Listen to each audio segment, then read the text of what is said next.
friends, TNPSC Combined Technical Service exam notification வந்திருக்கு.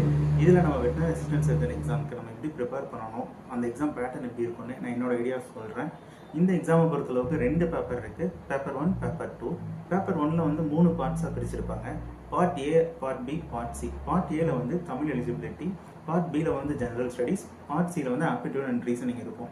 இதில் இருக்க பார்ட் ஏக்கு எப்படி ப்ரிப்பேர் ஆகணும்னா, 6 SSLC ஸ்டாண்டர்டுக்கு தான் சிலபஸ் கொடுத்துருக்காங்க. 6th-லேருந்து 10th வரைக்கும் இருக்க தமிழ்நாடு ஸ்கூல் புக்ஸில் இருக்க தமிழ் புக்கில் பின்னாடி புக் பேக்கில் மொழித்திறன் பயிற்சி ஏரியாஸ் கொடுத்துருப்பாங்க. அதுதான் சிலபஸில் கொடுத்துருக்காங்க.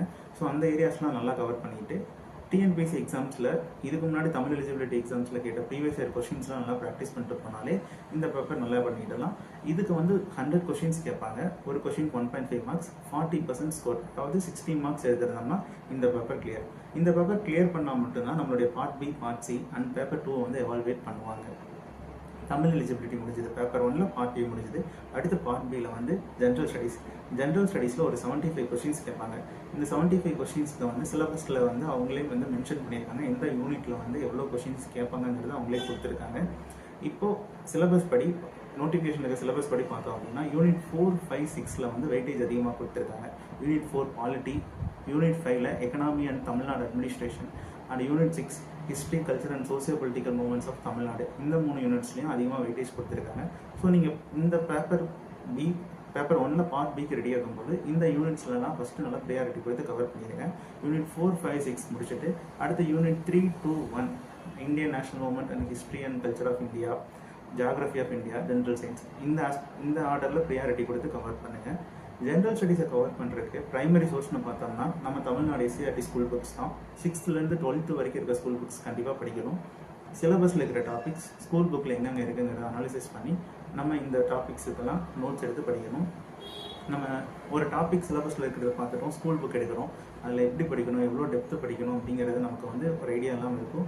ஸோ கண்டிப்பாக அதுக்கு வந்து நம்ம ப்ரீவியஸ் இயர் கொஷின் பார்க்கணும். ப்ரீவியஸ் இயர் கொஷின்ஸை பார்த்துட்டு நம்ம படிக்க ஸ்டார்ட் பண்ணால் தான் நமக்கு வந்து அந்த டாப்பிக்கில் வந்து ஸ்கூல் புக்ஸில் எந்த லெவலில் நம்ம படிக்கணும் அப்படிங்கிற ஐடியா நமக்கு கிடைக்கும். ஸோ ஒவ்வொரு டாப்பிக்கும் படிக்கிறதுக்கு முன்னாடி ஒவ்வொரு சப்ஜெக்ட் வைஸ் நம்ம அந்த சப்ஜெக்டில் இருக்க ப்ரீவியஸ் இயர் கொஷின்ஸ் எல்லாம் நம்ம எடுத்து கண்டிப்பாக ஒரு தடவை அனாலிசிஸ் பண்ணி பார்த்துட்டு படிக்க ஸ்டார்ட் பண்ணுங்கள். இந்த 6 யூனிட்டையும் நம்ம கவர் பண்ணதுக்கப்புறம் கரண்ட் அஃபேர்ஸ் பார்க்கணும். கரண்ட் அஃபேர்ஸ் வந்து எல்லா யூனிட்லையும் இன்டெகிரேட்டடாக சிலபஸில் கொடுத்துருக்காங்க. ஒவ்வொரு யூனிட்டோட எண்ட்லேயும் கரண்ட் அஃபேர்ஸ்ங்கிறத ஆட் பண்ணியிருக்காங்க. இந்த கரண்ட் அஃபேர்ஸ் வந்து லாஸ்ட் 1 இயர்க்கு நம்ம படிக்கணும். லாஸ்ட் 1 இயர்க்கான கரண்ட் அஃபேர்ஸ் வந்து நம்ம எப்படி சோர்ஸ் எங்கேருந்து எடுத்து படிக்கலாம் அப்படின்னா, நம்ம ஏதோ ஒரு ஸ்டாண்டர்டான மேகசின்ஸ் நிறையா மார்க்கெட்டில் வந்து நிறையா அவைலபிளான கரண்ட் அஃபேர்ஸ் மேகசின்ஸ் இருக்குது. மந்த்லி காம்பலேஷன், இயர்லி காம்பலேஷன் அந்த மாதிரி இருக்குது. ஸோ அது லாஸ்ட் ஒரு 1 இயர்க்கான கரண்ட் அஃபேர்ஸை வந்து நம்ம மஸ்ட்டு படிக்கணும். சிலபஸ் படி ஸ்கூல் புக்கில் இருக்க கண்டென்ட்டை வந்து ப்ரீவியஸ் இயர் கொஷின் பார்த்து அனாலிசிஸ் பண்ணி படித்தோம்னா பார்ட் பி கவர் பண்ணிடலாம். ப்ரீவியஸ் இயர் கொஷின்ஸ் நிறையா பார்க்கணும். அப்போ தான் வந்து நம்ம வந்து எந்த அளவுக்கு நம்ம டெப்த்தாக படிக்கணுங்கிறது நமக்கு ஒரு ஐடியா கிடைக்கும். இது இல்லாமல் அடிஷ்னலாக முடிஞ்சால் டெஸ்ட் சீரிஸ் ஏதாவது உங்களுக்கு ஆப்ஷன்ஸ் இருந்ததுன்னா, ஆப்பர்ச்சுனிட்டிஸ் இருந்ததுன்னா நீங்கள் கண்டிப்பாக அதை ப்ராக்டிஸ் பண்ணி பாருங்கள். ஏன்னா டெஸ்ட் எழுதினீங்கன்னா தான் உங்களுக்கு வந்து ஜிஎஸ்டில் இருக்க கொஷின்ஸில் வந்து எப்படி மிஸ்டேக்ஸ் நம்ம பண்ணுறோம், எங்கே டைமுக்குள்ளே நம்மளால முடிக்க முடியுதா, அந்த ப்ராக்டிஸ் உங்களுக்கு கிடைக்கும். ஏன்னா நம்ம ஜஸ்ட்டு படிச்சுட்டே போனோம் அப்படிங்கும்போது கொஷினில் வந்து டேரெக்டாக சிம்பிளாக கொஷின்ஸ் இருக்காது. ஸ்ட்ரைட்டாக ஃபில் இன் த பிளாங்க்ஸ் அந்த மாதிரி இல்லாமல் choose the correct statement, incorrect statements, match இட்டு, இந்த மாதிரி க்ரோனாலஜிக்கல் ஆர்டரில் அரேஞ்ச் பண்ணுறது, இந்த மாதிரி மல்டிபிள் சாய்ஸ் கொஷின்ஸ் வந்து நிறையா டைப்ஸில் இருக்கும். ஸோ இதில் கண்டிப்பாக டெஸ்ட் சீரிஸ் ப்ராக்டிஸ் இருந்தோம்னா தான் நம்ம எக்ஸாம் ஹாலில் இந்த டைத்துக்குள்ளே நம்மளால் சால்வ் பண்ண முடியும். இது வந்து ஜென்ரல் ஸ்டடீஸ்க்கான 75 மார்க்ஸுக்கு எப்படி ப்ரிப்பேர் பண்ணுங்கிறது. அடுத்து 25 மார்க்ஸுக்கு இருக்க ஆப்டிடியூட் அண்ட் ரீசனிங். இந்த ஆப்டிடியூட் அண்ட் ரீசனிங்கில் 15 மார்க்ஸுக்கு வந்து ஆப்டிடியூடாகவும் 10 மார்க்ஸுக்கு வந்து ரீசனிங் கொடுத்துருக்காங்க. இது வந்து SSLC ஸ்டாண்டர்ட். இப்போ இந்த ஏரியாவுக்கு நம்ம எப்படி போனோம்னா, இதுக்கும் அதே மாதிரி 6th-லேருந்து 10th வரைக்கும் இருக்க ஸ்கூல் புக்ஸில் இருக்க சம்ஸ் சிலபஸ் வைஸ் நல்லா பார்த்துட்டு ப்ரீவியஸ் இயர் கொஷின் ரெகுலராக ப்ராக்டிஸ் பண்ணுங்கள். ஸ்கூல் புக் சம்ஸ்லாம் நல்லா ப்ராக்டிஸ் பண்ணதுக்கப்புறம் டெய்லி ஒரு ப்ரீவியஸ் இயர் கொஷின் எடுத்து அதில் இருக்க 25 சம்ஸும் சால்வ் பண்ணி பாருங்கள். அப்போ தான் வந்து டைம் ப்ராக்டிஸ் கிடைக்கும் நல்லாவே. அண்டு ஜிஎஸை பொறுத்தளவுக்கு ஸ்கூல் புக் 6th-லேருந்து 12th வரைக்கும் மட்டும் படித்தா போதுமான்னு கேட்டால் எக்ஸாம் சிலபஸில் வந்து டிகிரி ஸ்டாண்டர்ட்னு கொடுத்துருக்காங்க. பட் நம்ம கொஷின் ஸ்கூல் புக்கையும் தாண்டி அவுட்டரில் கொஷின்ஸ் வரும். உங்கள் டைம் அவைலபிலிட்டி பார்த்துட்டு ஸ்கூல் புக்ஸ் கண்டென்ட்லாம் முடிச்சதுக்கப்புறம் உங்களால் பாசிபிள் இருந்ததுன்னா ஸ்டாண்டர்ட் ரெஃபரன்ஸ் புக்ஸ் நீங்கள் வெளியில் படிக்கலாம். அடுத்து இதுதான் டோட்டலாக பேப்பர் 1க்கான டிப்ஸ். பேப்பர் 1ல் வந்து மொத்தம் 100 கொஸ்டின்ஸ். ஒரு கொஸ்டின் 1.5 மார்க்ஸ், டோட்டலாக 150 மார்க்ஸுக்கு வருது. இந்த 150 மார்க்ஸ் அந்த பேப்பர் 2ல் வந்து ஒரு 200 கொஸ்டின்ஸ் இன்ட்டு 1.5 300 மார்க்ஸ், டோட்டலாக ரிட்டனில் வந்து 450 மார்க்ஸ். அடுத்து பேப்பர் 2ல் மொத்தம் 200 கொஸ்டின்ஸ். இதில் வந்து 10 யூனிட்ஸாக படிச்சிருக்காங்க. ஒவ்வொரு யூனிட்லேயும் எவ்வளோ வெயிட்டேஜுங்கிறது அவங்களே மென்ஷன் பண்ணியிருக்காங்க. நம்ம இந்த பேப்பர் 2 நீங்கள் ஸ்டார்ட் பண்ணுறதுக்கு முன்னாடி ப்ரீவியஸ் இயர் கொஷின்ஸ் நிறையா இருக்குது. அதாவது 2 veterinary assistant engineer exams and ஒரு ஆவின் எக்ஸாம் அண்ட் ஃபாரஸ்ட் அப்ரண்டிஸில் அனிமல் ஹஸ்பண்ட்ரி சப்ஜெக்ட்டில் ஒரு 2 கொஷின் பேப்பர், டோட்டலாக 5 கொஷின் பேப்பர் நம்ம டிஎன்பிசி வெப்சைட்டில் அவைலபிளாக இருக்குது. அந்த 5 கொஷின் பேப்பரும் நீங்கள் டவுன்லோட் பண்ணி ஒரு அனாலிசிஸ் பண்ணுங்கள். எந்தெந்த சப்ஜெக்டில் எந்த அளவுக்கு டெப்த்தாக கொஷின்ஸ் கேட்டிருக்காங்கன்னு பாருங்கள். மோஸ்ட்லி நீங்கள் யூஜியில் காலேஜில் என்ன மெட்டீரியல் யூஸ் பண்ணி படித்தீங்களோ அதவே படிங்க. ஏன்னா காலேஜில் வந்து லெக்சர் நோட்ஸில் படித்தேன், டெக்ஸ்ட் புக்கில் படித்தேன், ஓன் நோட்ஸில் படித்தேன், அந்த மாதிரி இருக்கும். அதை ஃபஸ்ட்டு திருப்பி அதவே நல்லா படிங்க. அதை படிச்சுட்டு அது போக என்ன பண்ணுறீங்க அப்படின்னா, நம்ம டானுவா சைக்கர் எக்ஸாமுக்கு ப்ரிப்பேர் பண்ண question banks and animal science refresher, veterinary refresher, இந்த மாதிரி இருக்க மெட்டீரியல்ஸில் இருக்க கொஷின் பேங்க்ஸ் இதெல்லாம் கண்டிப்பாக ரெஃபர் பண்ணுங்கள். இதில் 10 யூனிட்ஸில் உங்களுக்கு புதுசாக இருக்க ஒரு யூனிட்னா ஃபஸ்ட்டு யூனிட்டில் ஜென்ரல்னு கொடுத்துருப்பாங்க. அந்த யூனிட்டில் இருக்க டாபிக்ஸ் நீங்கள் பார்க்க காலேஜில் நம்ம பார்த்த மாதிரி இல்லையே புதுசாக இருக்குன்னு ஒரு ஃபீல் இருக்கும். இந்த யூனிட் ஒன்றும் இல்லை, full and full animal husbandry ரிலேட்டடான கரண்ட் அஃபேர்ஸ் இருக்க யூனிட். இந்த யூனிட்டில் வந்து சென்சஸ், அப்புறம் அனிமல் ஹஸ்பண்ட்ரி ப்ரொடக்ஷன் எவ்வளோ, டேட்டா எவ்வளோ, இந்த மாதிரி ஏரியாஸில் வரும்.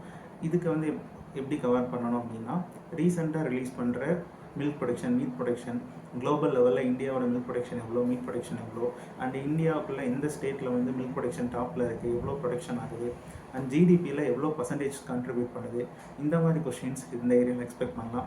And current life stock census, எவ்வளோ பாப்புலேஷன் இருக்குது, ஒவ்வொரு ஸ்பீசிஸ் வைஸ் பாப்புலேஷன் எவ்வளோ, போன சென்சஸ்க்கும் இந்த சென்சஸ்க்கும் எந்த ஸ்பீசிஸில் பாப்புலேஷன் அதிகமாக இருக்குது, டிக்ரீஸ் ஆகிருக்கு, இந்த மாதிரி ஆஸ்பெக்ட்லாம் இந்த சாப்டர்லேருந்து நமக்கு கொஷின்ஸ் வரும். அண்ட் இது இல்லாமல் ரீசெண்டாக அனிமல் ஹஸ்பண்ட்ரி ரிலேட்டடாக லான்ச் பண்ணியிருக்க ஸ்கீம்ஸ், ப்ராஜெக்ட், ரிப்போர்ட்ஸ் இதுவுமே இந்த ஏரியாவில் தான் கேட்பாங்க. இதுக்கு வந்து கண்டிப்பாக நம்ம சென்ட்ரல் அண்ட் ஸ்டேட் லெவலில் இருக்க அனிமல் ஹஸ்பண்ட்ரி பாலிசி நோட்ஸ் கண்டிப்பாக படிச்சிருக்கணும். அது படித்தோம்னா தான் கரண்ட் டேட்டாஸ் கூட நம்ம அப்டேட் ஆகிக்க முடியும். இந்த யூனிட்டில் இது இல்லாமல் ப்ராஜெக்ட் ரிப்போர்ட்ஸ் பற்றின டாபிக்ஸும் அண்டு வந்து நம்ம எத்திக்ஸ் ஜூரி ஸ்டூடெண்ட்ஸில் படித்த டாபிக்ஸுமே சிலபஸில் இருக்குது. ஸோ இதெல்லாம் படிச்சுக்கோங்க. மீதி இருக்க 9 யூனிட்ஸுக்கு வந்து நம்ம காலேஜில் யூஜியில் எப்படி படித்தோமோ அதே மாதிரியே படிங்க. அடிஷ்னலாக கொஷின் பேங்க்ஸ் நிறையா ப்ராக்டிஸ் பண்ணுங்கள். டானுவா சைசர் எக்ஸாமுக்கு நீங்கள் ப்ரிப்பேர் பண்ணி வச்சுருந்த மெட்டீரியல்ஸில் இருக்க question banks and animal science refresher, veterinary refresher, அது போக ப்ரீவியஸ் இயர் கொஷின் இதெல்லாம் நல்லா ப்ராக்டிஸ் பண்ணிக்கோங்க. டைம் உங்களுக்கு நல்லா கிடைக்குங்கிற பட்சத்தில் லெக்சர் நோட்ஸ்லாம் நல்லா கவர் பண்ணிவிட்டு அதுக்கடுத்து ஸ்டாண்டர்ட் ரெஃபரன்ஸ் புக்ஸ் உங்களுக்கு எங்கே செலக்டிவான டாபிக்ஸு இல்லை உங்களுக்கு பிடிச்ச சப்ஜெக்ட்டுக்கான ரெஃபரன்ஸ் புக்ஸ் கண்டென்ட்டும் நீங்கள் படிச்சுக்கலாம். ஸோ பேப்பர் 1ல் வந்து 100 கொஸ்டின்ஸ் 150 மார்க்ஸ் அண்ட் பேப்பர் 2ல் ஒரு 200 கொஸ்டின் 300 மார்க்ஸ். ஸோ டோட்டலாக 450 மார்க்ஸுக்கு ரிட்டன் எக்ஸாம் நடக்கும். செகண்ட் ஸ்டேஜாக ஓரல் டெஸ்ட், இதில் வந்து 60 மார்க்ஸுக்கு இன்டர்வியூ. ஸோ டோட்டலாக 510க்கு வந்து ஸ்கோர் இருக்கும்.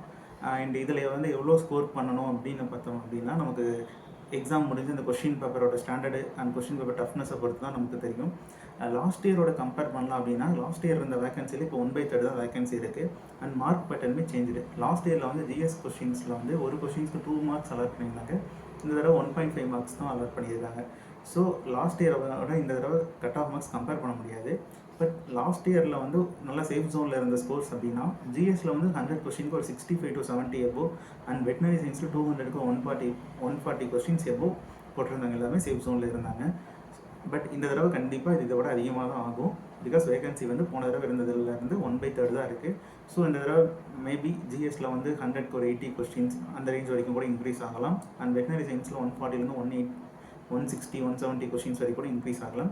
பட் இது யாருனாலையும் ப்ரெடிக்ட் பண்ண முடியாது. Competition level and question paper டஃப்னஸை பொறுத்து தான் இருக்குது.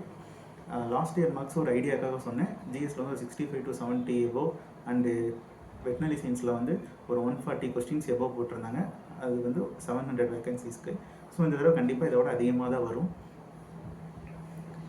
அவ்வளோதான் எனக்கு தெரிஞ்ச ஒரு சில இன்ஃபர்மேஷன்ஸ் நான் ஷேர் பண்ணியிருக்கேன்னு நினைக்கிறேன். நீங்கள் எல்லா ப்ரிப்பரேஷன் நல்லா ஸ்டார்ட் பண்ணுங்கள். All the best.